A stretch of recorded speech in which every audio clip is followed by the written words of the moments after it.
ጥንቅራችንም ኢትዮ ምልከታ ነው። የዛሬው ኢትዮ ምልከታችን ትኩረቱን ያደረገው በኢትዮጵያ የአካል ጉዳተኝነት ጉዳይ እንደ እርዳታ ወይም በበጎ አድራጎት እንጂ እንደ ሰብአዊ መብት አለመታየቱ በፖለቲካውና በማህበራዊ ዘርፎች አካታችነት ላይ ከፍተኛ ጫና ማሳደሩም ብዙ ጊዜ ይነገራል። የአካል ጉዳተኞች ተሳትፎ በወረቀት ላይ ከሚሰፍሩ ህጎች ባለፈ በተለይም የስርዓተ ወይም የሲስተም ቅንጅት ማነስና በአግባቡ አለመተግበር መሰናክሎች እንዲጎሉ ማድረጉም ይገለጻል።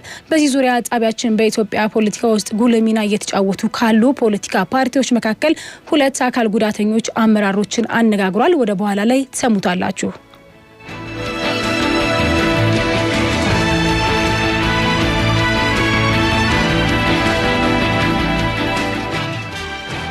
ሌላው ባጫጭር ዜናዎቻችን ከምንነግራችሁ መካከል ደግሞ ከሀገር ውስጥ ላለፉት 3 ዓመታት የእርስ በርስ ጦርነት ውስጥ በምትገኘው ሱዳን በርካታ ቁጥር ያላቸው ኢትዮጵያውያን፣ ኤርትራውያንና የደቡብ ሱዳን ስደተኞች በሀገሪቱ ተጠልለው እንደሚገኙ የተባበሩት መንግስታት የስደተኞች ከፍተኛ ኮሚሽን አስታውቋል። ከውጭ ምንጮች ካገኘናቸው ዜናዎች መካከል ደግሞ ተጨማሪ 3 መርከቦች በሆርሙዝ ወሽመጥ አልፈዋል ተብሏል። ሌላው ከአጫጭር ዜናዎቻችን በተጨማሪ ደግሞ አንድ ለመንገድ ቢዝነስና ስፖርታዊ መረጃዎች ሰዓታቸውን ጠብቀው ወደ እናንተ ይደርሳሉ። የሙዚቃ ግብዣም ይኖረናል። ኢትዮ አመሻሹን እየመራው ሊዲያ ደሳለኛ አብራችሁ ቆይታ የማደርግ ይሆናል። ዋና አዘጋጇ የኔ አባሻምበላት፣ በቴክኒኩ ሉል እጅጓለ። አድማጮች እናንተም አብራችሁን ቆዩ።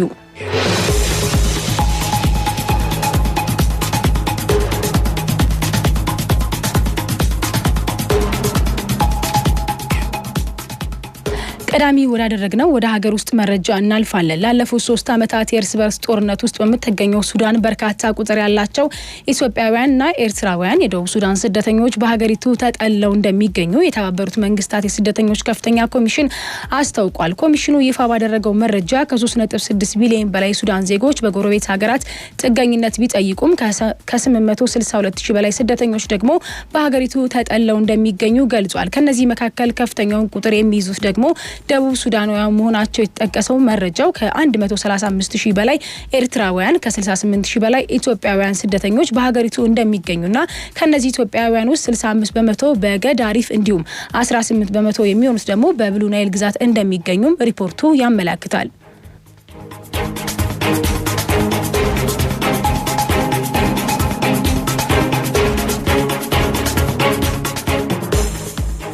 የኢትዮጵያ ገንዘብ ሚኒስትር አቶ አህመድ ሺዴ የሚመራው ከፍተኛ የልኡካን ቡድን የዓለም ባንክና የዓለም አቀፍ የገንዘብ ድርጅት የጸደይ ወራት ወቅት ዓመታዊ ስብሰባ ላይ ለመሳተፍ ዋሽንግተን ዲሲ መግባታቸው ተገልጿል። የልኡካኑ ቡድን ጉዞ ከአፕሪል 13 ቀን 2026 ጀምሮ ለተከታታይ ቀናት ለሚካሄደው የዓለም ባንክና የዓለም አቀፍ የገንዘብ ድርጅት የጸደይ ወራት ወቅት ዓመታዊ ስብሰባ ላይ ለመሳተፍ ነው ተብሏል። ከሁለቱ ዓለም አቀፍ ተቋማት በተጨማሪ ከተለያዩ ሁለትዮሽና ከበርካታ የባለብዙ ወገን ድርጅቶችና ተቋማት ጋር ተከታታይ ውይይቶችን እንደሚያደርጉም ይጠበቃል ተብሏል። የኢትዮጵያ ኒውክሌር ኃይል ኮሚሽን ኮሚሽነር ክቡር አቶ ሳንዶካን ደበበና የኢትዮጵያ ብሔራዊ ባንክ ገዢ አቶ ኢዮብ ተካልኝና ሌሎች የልኡካን ቡድን አባላትም ይገኙበታል ተብሏል።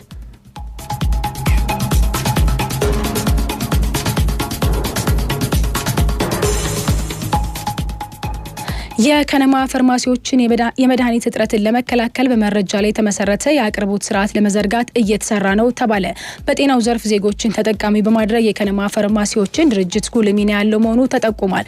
የከነማ ፋርማሲዎች ድርጅት የዲጂታላይዜሽን መድኃኒት ክምችት አስተዳደርና የፍላጎት ትንበያ ማጠናከር በሚል ርዕስ ከአዲስ አበባ ዩኒቨርሲቲ ጋር በትብብር የተደረገ የመነሻ ጥናት ለባለድርሻ አካላት ቀርቧል። የመድኃኒት እጥረትን ለመከላከል በመረጃ ላይ የተመሰረተ የአቅርቦት ስርዓት ለመዘርጋት ከባለድርሻ አካላት ጋር በትብብር እንደሚሰራም ተገልጿል። የከነማ ፋርማሲዎች ዋና ስራ አስፈጻሚ አቶ ሰይፉ ደምሴ በበኩላቸው ጥናቱ ተቋሙን ወደ ላቀ ደረጃ ለማድረስ ወሳኝ መሆኑን ገልጸው የቴክኖሎጂ አጠቃቀም፣ የአሰራር ስርዓትና የሰው ኃይል አደረጃጀት ማሻሻል እንዲሁም ግልጸኝነትና ተጠያቂነት ማጠናከር ዋና ትኩረቶች መሆናቸውን አስታውቋል።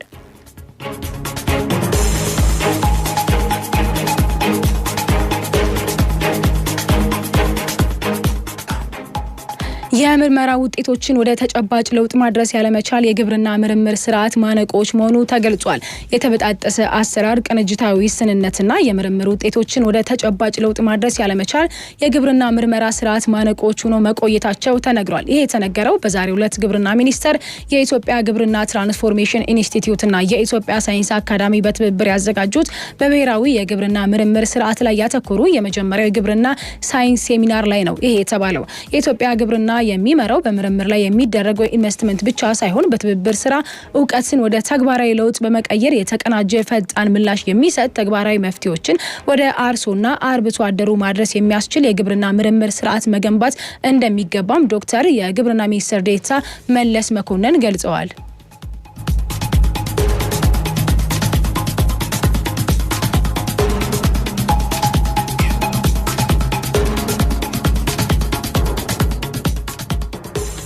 እንቀጥላለን። የተከበራችሁ አድማጮቻችን እያደመጣችሁት ያላችሁት የኢትዮጵያውያን ከሆነው ኢትዮ ኤፍኤም 107.8 የዕለተ ማክሰኞ ኢትዮ አመሻሻችን ነው። አሁን ደግሞ ከባህር ማዶ ወዳገኘነው መረጃ እናልፋለን።